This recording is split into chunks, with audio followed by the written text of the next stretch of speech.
Good morning. Good morning बच्चों। आज आप लोगों का बहुत ही महत्वपूर्ण क्लास है।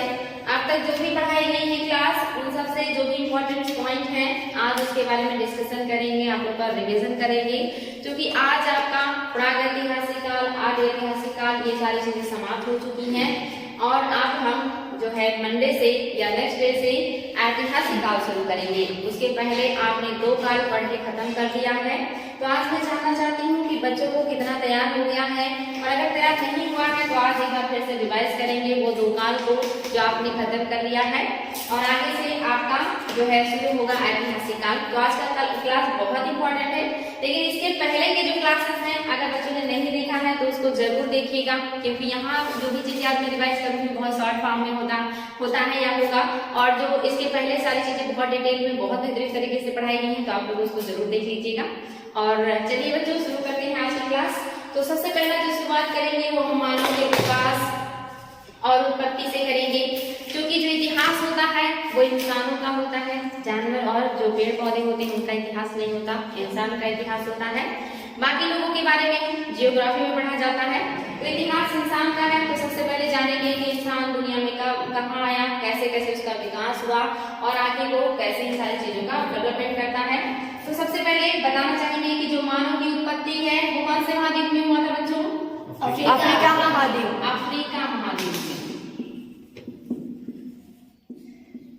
अफ्रीका महाद्वीप, जिसे अंध महाद्वीप के नाम से जाना जाता है वर्तमान में, या कम डेवलप महाद्वीप के नाम से जाना जाता है।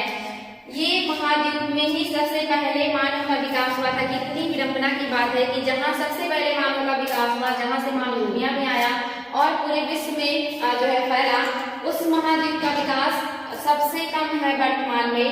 यहाँ से मानव की उत्पत्ति हुई है, यहाँ के जंगलों में मानव का विकास हुआ था, और यही से माना जाता है कि जो मानव है इसी महाद्वीप से बाकी विश्व के महाद्वीपों में फैला था। तो जो सबसे पहला मानव था जो दुनिया में आया था वो कौन था? रामापिथेकस। ये महाकपि था, इसे मानव में दर्जा नहीं दिया जाता, इसे महाकपि कहा जाता है, क्योंकि आपको पता है कि जो मानव का विकास है वो बंदरों से हुआ है, मंकीज हैं हमारे पूर्वज। तो यहाँ माना जाता है कि जो ये रामापिथेकस है ये सबसे पुरानी प्रजाति है और ये महाकपि था, और इसी से 2 शाखाओं का विकास होता है। जो जंगलों में रहते थे रामापिथेकस, इन्हीं से 2 शाखा का विकास हुआ। एक शाखा जो जंगलों में रहना पसंद की, जंगल में रहना पसंद की,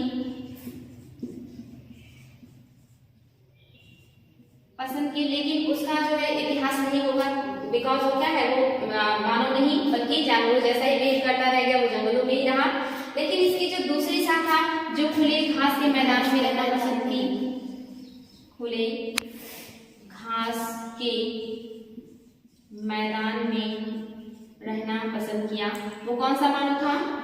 ऑस्ट्रेलोपिथेकस। जो खुले घास के मैदान में रहना पसंद किया वो ऑस्ट्रेलोपिथेकस था, और ऑस्ट्रेलोपिथेकस को ही क्या कहा जाता है? ऑस्ट्रेलोपिथेकस को क्या कहते हैं?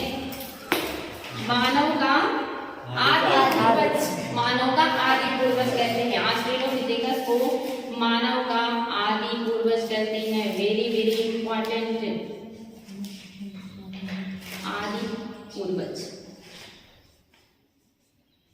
आदि पूर्वज कहा जाता है ऑस्ट्रेलोपिथेकस को। एग्जाम में बार बार आता है कि मानव का आदि पूर्वज कौन है, तो ऑस्ट्रेलोपिथेकस है, और ये रामापिथेकस की एक शाखा है जो खुले घास के मैदान में रहना पसंद की थी।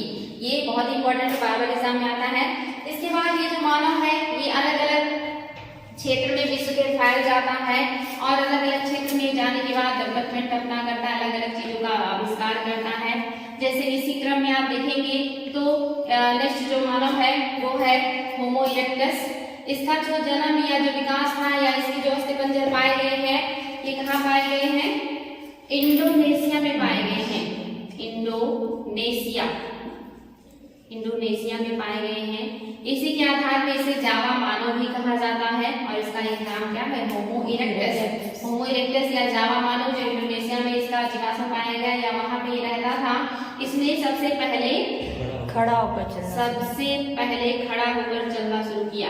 सबसे पहले खड़ा होकर चलना शुरू किया। वेरी वेरी इंपॉर्टेंट, एक एग्जाम में आता है कि वो कौन सा मानव है जिसने सबसे पहले खड़ा होकर चलना शुरू किया था, तो आपका होमो इरेक्टस या जावा था। नेक्स्ट जो मानव है ये कौन सा है, पेकिंग मानव। इसका विकास कहाँ हुआ था, चाइना के कहाँ, बीजिंग। चाइना की राजधानी क्या है, इसी बीजिंग में पेकिंग मानव का विकास माना जाता है।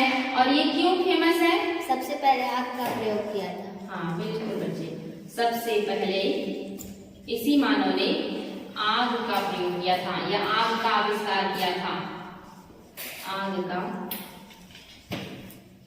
प्रयोग किया था। इंपॉर्टेंट है, ये भी एग्जाम में आया है क्वेश्चन कि वो कौन सा मानव था जिसने सबसे पहले आग का प्रयोग किया था, तो आपका पेकिंग मानव है जिसका विकास बीजिंग में हुआ था। इसके अलावा एक और मानव का आपको दिख रहा है नाम, ये कहाँ इसका विकास हुआ था, जर्मनी में। और इसके अलावा एक और मानव दिख रहा है, इसका विकास इसका विकास फ्रांस में हुआ था। बिल्कुल, इसका विकास फ्रांस में हुआ था। और ये वेरी वेरी इंपॉर्टेंट है क्योंकि इसको जो होमो सैपियंस है उसका पूर्वज कहा जाता है या उसके पहले का है ये, इसलिए काफी इंपॉर्टेंट है। होमो सैपियंस के पहले का है या होमो सैपियंस का पूर्वज है, होमो सैपियंस का पूर्वज, उससे थोड़ा पहले है ये। और इसके बाद क्या होगा, होमो सैपियंस का विकास होगा और होमो सैपियंस को क्या कहा जाता है, आधुनिक मानव का पूर्वज कहा जाता है। इसलिए ये भी बहुत ही इंपॉर्टेंट है। यहाँ तक क्लियर है? Yes ma'am. ठीक है, चलिए आगे बढ़ेंगे, इसको इरेज कर दे रहे हैं। अब आपको आगे जो बताने वाले हैं ये पाषाण काल, यानी कि जो हम भारत का इतिहास पढ़ते हैं इसको 3 भागों में बांटते हैं, प्राग ऐतिहासिक काल, आदि ऐतिहासिक काल और ऐतिहासिक काल।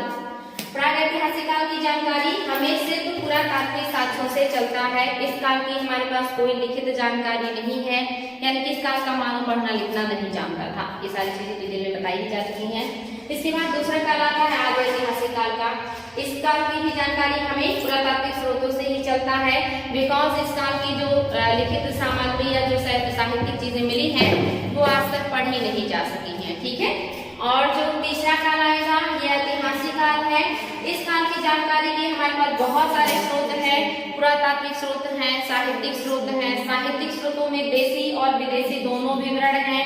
देशी विवरण में लौकिक और धार्मिक इस तरह के भी विवरण पाए जाते हैं। तो इस काल की जानकारी के लिए हमारे पास बहुत सारे स्रोत हैं। प्रागैतिहासिक काल को 3 भागों में बांटा जाता है, क्योंकि ये काल बहुत ज्यादा लॉन्ग है, बहुत बड़ा है और इसमें मानव के जीवन में बहुत ज्यादा परिवर्तन आया है। इस परिवर्तन और लॉन्ग पीरियड की वजह से इसे 3 भागों में बांट दिया गया है, पुरापाषाण काल, मध्यपाषाण काल और नवपाषाण काल। पुरापाषाण काल भी बहुत लॉन्ग पीरियड है और यहाँ पे जलवायु और औजारों के स्वरूप में परिवर्तन आने की वजह से इसको फिर से 3 भागों में बांट दिया जाता है।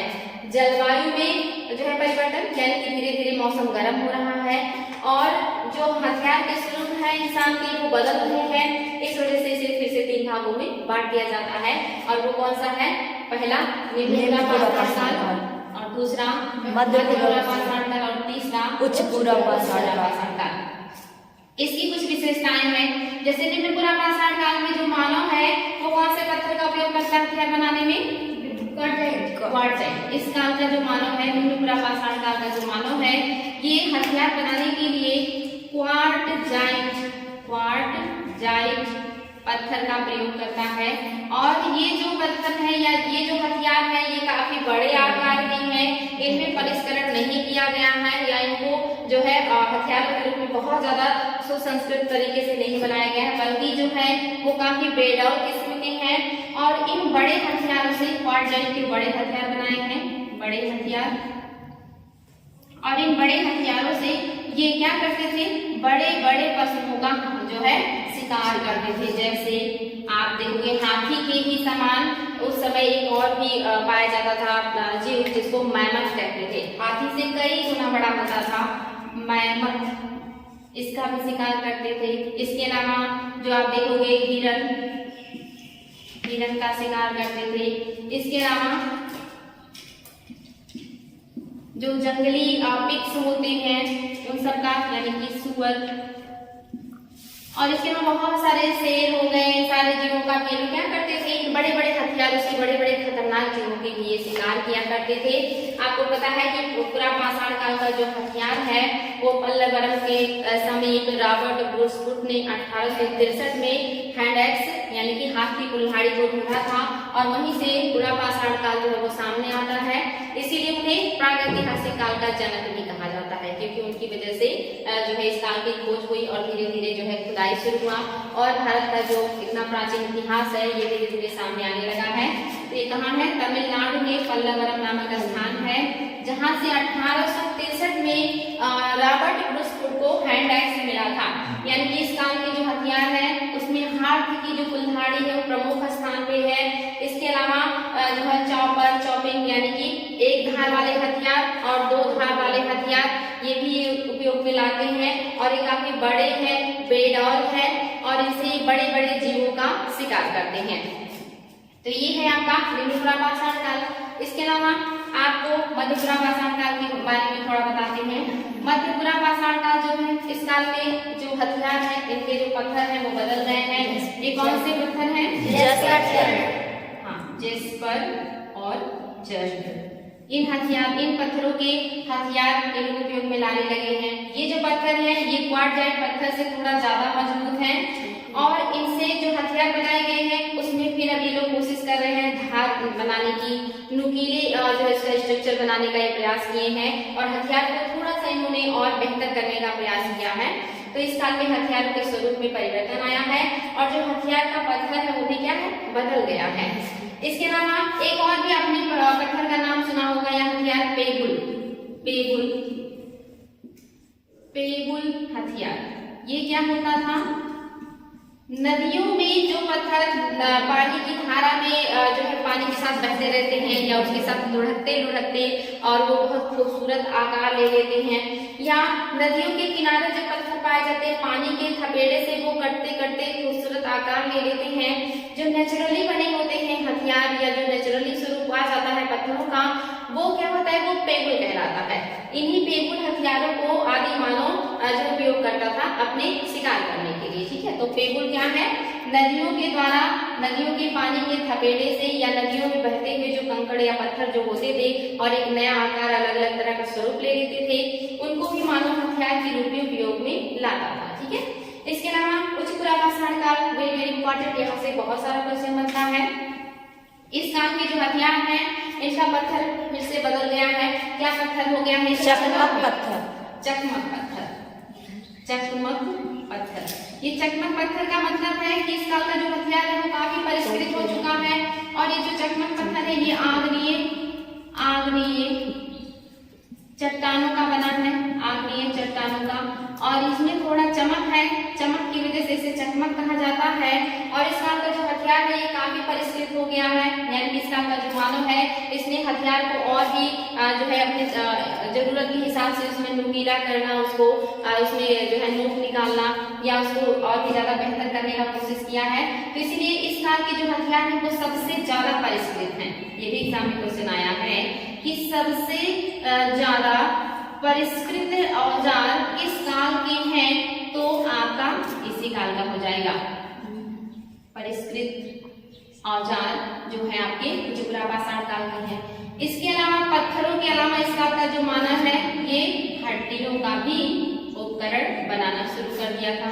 हड्डियों का उपकरण ये भी आया है एग्जाम में कि किस काल में मानव हड्डियों का भी उपकरण बनाने लगा है, तो उच्चपुरा पाषाण काल में। इसके अलावा इस काल में मानव जो है गुफाओं में चित्रकारी करना शुरू कर दिया है।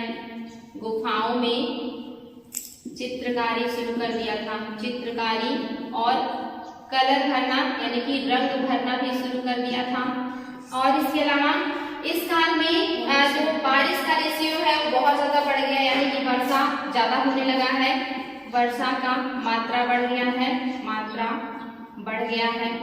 और इसके अलावा और क्या हुआ है बच्चों? होमो सैपियंस का विकास हुआ है। वेरी वेरी इंपॉर्टेंट, इसी काल में होमो सैपियंस का विकास हुआ है, जो आधुनिक मानव का पूर्वज है।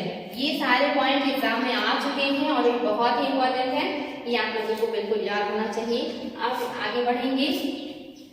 ये तो हो गया प्रागैतिहासिक काल के खंड। अब हम देखेंगे मध्य पाषाण काल को। आज कोई रिविजन है, पहले की चीजों को आप रिवाइज करेंगे तो ये सारी चीजें आसानी से क्लियर हो जाएंगी। मध्य पाषाण काल में आ जाते हैं। इस काल में क्या क्या मुख्य बातें हैं जो एग्जाम में पूछता है? तो पहला है, इस काल का जो मानव है इसका हथियार छोटा हो गया है। हथियार जो है वो छोटे आकार के हो गए हैं। 1 सेंटीमीटर से 8 सेंटीमीटर। कितने बच्चे? 8 सेंटीमीटर तक हो गए हैं। 8 सेंटीमीटर तक इनके हथियार जो है वो हो गए हैं। ये काफी छोटे आकार के होते हैं और इनकी मदद से ये किसका शिकार करते हैं? मछलियों का और पक्षियों का शिकार करते हैं। इन छोटे माइक्रो हथियार को क्या कहते हैं? माइक्रो या माइक्रोलिंक्स कहा जाता है। एग्जाम में आया है कि माइक्रोलिंक्स क्या है, तो 1 से 8 सेंटीमीटर के जो छोटे हथियार होते हैं इनको माइक्रोलिंक्स कहा जाता है। और इन्हीं की मदद से इंसान ने पहली बार मछलियों और पक्षियों का शिकार करना शुरू किया था, माइक्रोलिंक्स के मतलब सहायता से।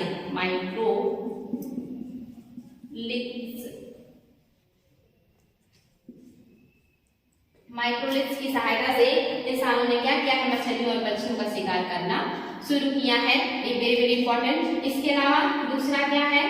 इस काल का जो मानव है इसने समाधान शुरू कर दिया था। समाधान मीन्स क्या होता है? जो शवों को दफनाए जाने की या उसकी जो दाह संस्कार होते हैं या उसका जो अंत्येष्टि होता है, ये क्या होता है? समाधान। इस काल का मानव समाधान शुरू कर दिया था। इसके पहले आप जान रहे हैं ऊपर के जितने भी ये तीनों काल गुजरे हैं इसमें मानव समाधान नहीं करता था, यानी कि उनके जो घर के लोग या जो पूर्वज होते थे या जो बूढ़े बुजुर्ग होते थे उनकी डेथ हो जाने पे जो डेड बॉडी है सिर्फ खुले में पड़ी रहती थी और जानवर उसको खा देते। लेकिन उस धीरे धीरे इनको समझ में आया कि हमें अपने परिजनों को ऐसे नहीं छोड़ देना चाहिए बल्कि उसे जमीन में गाड़ देना चाहिए। तो यहाँ से इन्होंने क्या किया है? समाधान शुरू कर दिया है। ये भी जो है इस काल को डिफरेंट करता है, यानी कि पुरा पाषाण काल को मध्य पाषाण काल से अलग करने का ये भी रीजन है कि यहाँ पे मनुष्यों ने समाधान शुरू किया है। इसके अलावा इस काल के मनुष्यों ने द्वारा झोपड़ी बनाए जाने के साक्ष्य मिले हैं। झोपड़ी बनाए जाने के साक्ष्य मिले हैं। कहाँ से मिले बच्चों? बनाए जाने का साक्ष्य मिला है और ये मिला है उत्तर प्रदेश के महादहा और सराय नहर से। महादहा और सराय नहर से, वेरी वेरी इंपॉर्टेंट। सराय नहर राय दिया रहता है, सराय नहर राय। ये 2 प्लेस है जहां से झोपड़ी बनाए जाने के साक्ष्य मिले हैं। इसको स्तंभ गर्त भी कहते हैं। झोपड़ी को स्तंभ गर्त भी कहते हैं। स्तंभ गर्त यानी कि स्तंभ के नीचे निवास करने वाला या स्तंभों की सपोर्ट से जो है झोपड़ी बना करके उसके नीचे इंसान ने निवास किया था, इसलिए इसको स्तंभ गर्त कहते हैं। यहीं से यानी कि सराय नहर और महादहा से ही गर्त चूल्हे का भी साक्ष्य मिला है। गर्त चूल्हे का भी साक्ष्य मिला है। गर्त चूल्हा मीन्स जमीन में गड्ढा खोद करके चूल्हे को बनाना, उसको गर्त चूल्हा कहते हैं। यहीं से गर्त चूल्हे का साक्ष्य मिला है जिसमें हड्डियों के जलाए जाने का साक्ष्य मिला है। तो ये सारे जो इम्पोर्टेंट पॉइंट है इस काल के बहुत ही है। इसके अलावा आप देखोगे इसी काल में जो मानव है ये क्या करेगा? जो आपको पता है जो मानव है वो नीचे के क्षेत्रों में यानी कि इंडिया में जो नर्मदा घाटी के क्षेत्र है इन्हीं क्षेत्रों में इंसान निवास करता था और यहाँ पर से कंदमूल, फल, जानवर ये सारी चीजें मिल जाती थी।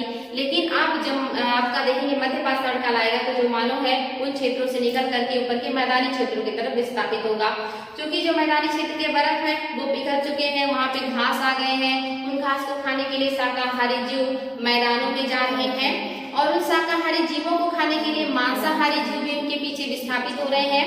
तो इन जीवों के पीछे इंसान भी क्या करता है? ऊपर के घास के मैदान में चला जाता है और वहां जाने के बाद उसे जंगली रूप से उगे हुए अनाज प्राप्त होते हैं, गेहूं, जौ, कपास जिनके दानों का वो सेवन करता है और सेवन करने के बाद उसको अपने घर लेके जाता है, यानी कि जहाँ उसकी फैमिली रहती थी उसके पास लेके जाता है। तो कुछ दाने रास्ते में गिर जाते हैं, वहां से नए पौधे निकलते हैं और उन नए पौधों को निकलता हुआ देख मानव को समझ आता है कि हम इसको जहाँ चाहे वहां लगा करके उगा सकते हैं या कृषि कार्य कर सकते हैं।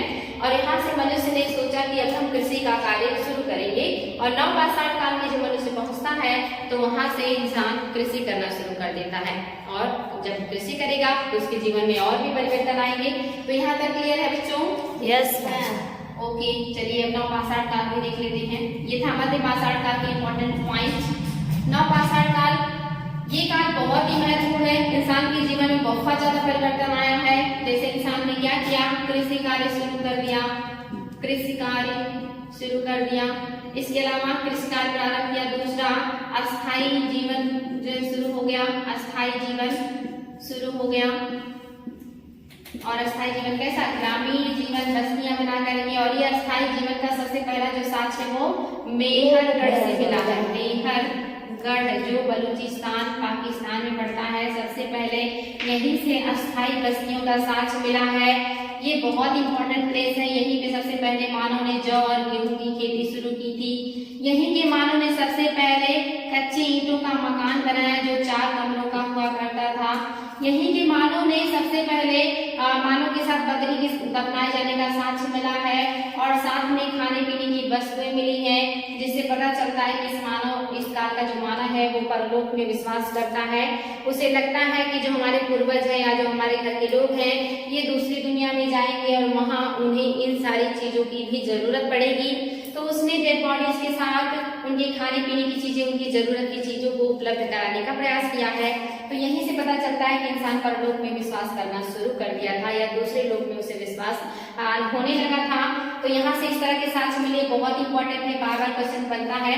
यहाँ थोड़ा क्वेश्चन में यहाँ थोड़ा बच्चों को कंफ्यूजन होता है, चूंकि जो मेहरगढ़ है यहाँ पे मानव ने सबसे पहले गेहूं और जौ को जो है उगाया था। ये आप देखेंगे 7000 ईसा पूर्व का टाइम है, 7000 ईसा पूर्व के आसपास का टाइम है जब मानव ने मेहरगढ़ में कृषि कार्य शुरू किया और गेहूं और जौ उगाए। एक और नया प्लेस सामने आया, आप देखेंगे लगभग वो 9000 ईसा पूर्व उसके जो है पुराना है, 9000 ईसा पूर्व लाहुरा देवा। ये क्यों इम्पोर्टेंट है, क्योंकि यहाँ से चावल की खेती के साथ मिले हैं, चावल के खेती के साथ मिले हैं और कई किस्म के चावल के उगाए जाने का साक्ष्य मिला है। तो अगर क्वेश्चन आता है एग्जाम में कि सबसे पहले कृषि का साक्ष्य कहाँ से मिला है या सबसे पुराना कृषि का साक्ष्य कहाँ से मिला, तो लाहुरा देवा। लेकिन अगर ये पूछे कि सबसे पहले मानव ने कहाँ पे जौ और गेहूं उगाया था, तो मेहरगढ़, क्योंकि यहाँ से चावल के साक्ष्य मिले हैं। यहाँ से क्वेश्चन 2 तरह से बनता है, एक तो सबसे पहले कृषि का साक्ष्य कहाँ मिला, तो लाहुरा देवा। एक सबसे पहले चावल के उगाए जाने का साक्ष्य कहाँ से मिला, तो लाहुरा देवा। लेकिन अगर ये पूछे कि कहाँ से गेहूं और जौ उगाए जाने का साक्ष्य मिला है, तो मेहरगढ़ से मिला है। यहाँ थोड़ा बच्चों को कंफ्यूजन होता है, लेकिन कंफ्यूज बिल्कुल भी नहीं होना है। तो यहाँ पे आप देखेंगे ये काल में भी अंतर है, लेकिन जहाँ से मानव ने कृषि कार्य शुरू किया वहीं से हम मानते हैं कि जो है नवपाषाण काल शुरू हो जाता है। तो ये सारे क्या है, नवपाषाण कालीन स्थल है, जो कि एग्जाम में बार बार क्वेश्चन बनता है। इसको आप लोग जरूर क्लियर रखिएगा। तीसरा जो आपका पॉइंट है, ये आपने देखा कृषि का कार्य शुरू हुआ, अस्थायी जो है जीवन शुरू हो गया। मिट्टी के बर्तन बनाना यहाँ से इंसान ने शुरू कर दिया था, मिट्टी के बर्तन। और जो आपका चौथा पॉइंट है, यहाँ से पहिए का आविष्कार शुरू हो गया था, पहिए का आविष्कार।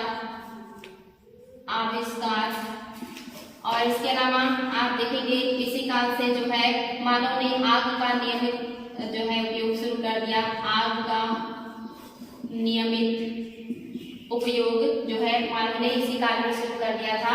और इस काल का मानव जो है ये कपास उत्पादन करना भी शुरू कर दिया था। मेहरगढ़ में कपास का उत्पादन शुरू हो गया था। तो ये जो है चीजें इस काल की हैं, जो काफी इंपॉर्टेंट है, बार बार एग्जाम में आते रहते हैं।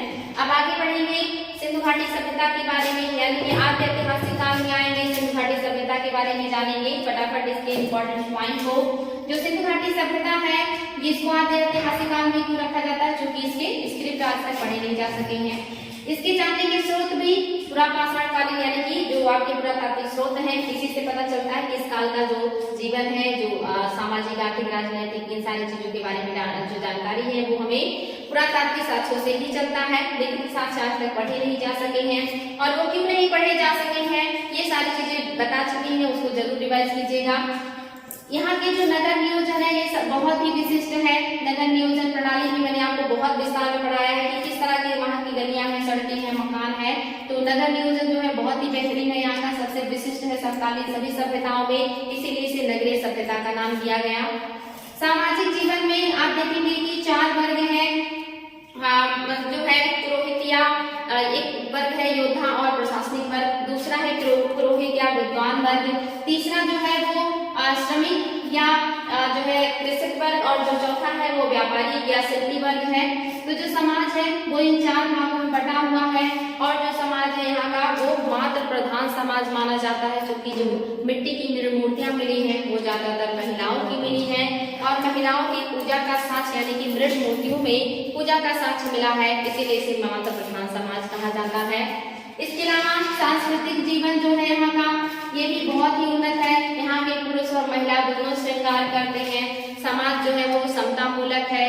अलग अलग प्रसाधन के सामान अलग अलग जगहों से मिले हुए हैं, और ये मनोरंजन के लिए भी अलग अलग चीजों का इस्तेमाल करते हैं, जैसे बच्चों के लिए खिलौने भी बनाते हैं और घुड़दौड़ भी करते हैं। खैर घोड़े का तो साक्ष्य नहीं मिला है, लेकिन पशुओं को लड़ाने का यहाँ पे मिला है, यानी कि जो मनोरंजन के रूप में पशुओं को लड़ाते थे, शिकार करते थे और पासा खेलते थे। शतरंज का विकास यही से माना जाता है कि हुआ था। आर्थिक जीवन इनका बहुत ही बेहतर है, बहुत ही समृद्ध है। समकालीन सभ्यताओं में सबसे समृद्ध सभ्यता है ये। यहाँ पे जो कृषक है काफी समृद्ध अवस्था में है। व्यापारी और शिल्पी देश के अंदर भी अलग अलग नगरों में जो है आयात निर्यात करते हैं। इंडिया के बाहर यानी कि भारत के बाहर भी मेसोपोटामिया, मिस्र जैसे समकालीन सभ्यताओं में आयात निर्यात करते हैं। काफी समृद्ध है यहाँ का जो है आर्थिक स्थिति। बड़े बड़े अन्नागार और स्नानागार जैसी चीजें मिली है, जहाँ पे अन्न को स्टोर किया जाता था, जहाँ पे लोग सामूहिक रूप से पूजा पाठ करते थे। राजनीतिक जीवन में यहाँ पे थोड़ा सा अभी भी कंफ्यूजन है कि कौन था जो कंट्रोल करता था सारी चीजों को। तो इतनी अच्छी नगर व्यवस्था थी तो जाहिर सी बात है कोई संस्था थी जो कंट्रोल करता था, लेकिन शासन किसका था इस पे भी डिस्प्यूट रहता है। मोस्टली जो मान्यता है वो अभी तक ये माना गया है कि यहाँ पे वणिक वर्ग यानी कि व्यापारी वर्ग का ही प्रभुत्व था। यहाँ के मुहरे हैं यानी कि सिक्के हैं, ये बहुत इंपॉर्टेंट है, क्योंकि यहाँ की जो मुहरे हैं ये 2 तरह की हैं, आयताकार और वर्गाकार। गोलाकार मुहरे नहीं मिली हैं, आयताकार पे लिपियां और जानवर के चिन्ह दोनों मिले हैं, लेकिन वर्गाकार पे जो है लिपियां भी हैं और जानवर के चिन्ह भी हैं, लेकिन जो आयताकार मुहरे हैं उस पे सिर्फ लिपियां हैं। इनका उपयोग ये लोग सामान खरीदने में नहीं करते थे, क्योंकि उसमें वस्तु विनिमय प्रणाली होता था। सिक्के का उपयोग वो लोग वस्तुओं के ऊपर मुहर यानी कि छाप के रूप में या वस्तुओं के पहचान के रूप में उपयोग में लाते थे। ज्यादातर जो मोहरे हैं वो सेल खड़ी की मिली हैं। सेल खड़ी जो कि एक मुलायम चट्टान होता था। इस काल की मूर्तियां बहुत विशिष्ट हैं। सबसे ज्यादा जो संख्या में मूर्तियां मिली हैं वो मृद मूर्तियां मिली हैं। मृद मूर्तियां मीन्स होता है मिट्टी की मूर्तियां। मिट्टी की मूर्तियां ये मृद मूर्तियां कहलाती हैं। इसके अलावा जो दूसरे नंबर की सबसे ज्यादा मिली है वो धातु मूर्तियां मिली है, और सबसे कम जो मिली है वो पाषाण मूर्तियां मिली है, और जो पाषाण मूर्तियां मिली है वो खंडित यानी कि टूटी हुई अवस्था में मिली है। जैसे एक योगी का धड़ मिला है जिसमें तिपतिया साल यानी कि तिपतिया कढ़ाई वाला साल उड़ा है, उसकी आंखें थोड़ी बंद है और उसकी जो दाढ़ी है वो फ्रेंच कट यानी कि थोड़ा सा उसको सेट किया गया है। बहुत ही खूबसूरती से उसको मूर्ति को बनाया गया था। तो सबसे ज्यादा मृद मूर्ति मिट्टी की मूर्ति मिली है। उसके बाद धातु मूर्ति मिली है। धातु मूर्ति में कांसे की नकली की मूर्ति बहुत फेमस है, और जो आप देख रहे हैं पाषाण मूर्तियां हैं कम है। इन मूर्तियों के बनाने की अलग अलग पद्धति भी है, वो मैं बता चुकी हूँ पिछले की वीडियोज में। उन पद्धतियों को जरूर देखिएगा, एग्जाम में आते हैं। और महत्वपूर्ण नगर कौन कौन से हैं, तो सबसे जो महत्वपूर्ण है मोहनजोदड़ो है, मोहनजोदड़ो। इसके अलावा यहाँ पे जो दूसरा है वो हड़प्पा है, हड़प्पा। और इसके बाद राखीगढ़ी। और अगर महानगरों में लेंगे तो फिर अलग हो जाएगा। फिलहाल तो राखीगढ़ी, राखीगढ़ी, धौलावीरा, धौला, वीरा, लोथल, कालीबंगा, सूरकोटदा,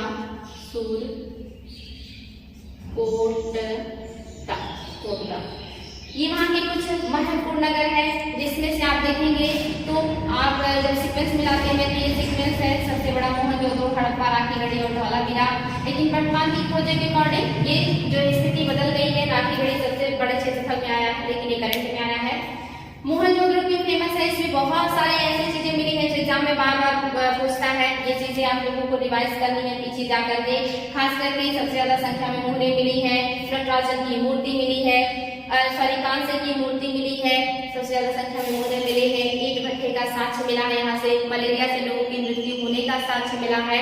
ऐसे कुछ पॉइंट्स। हड़प्पा से नटराजन की मूर्ति मिली है, और यहाँ से कांसे की और तांबे की बैलगाड़ी मिली है।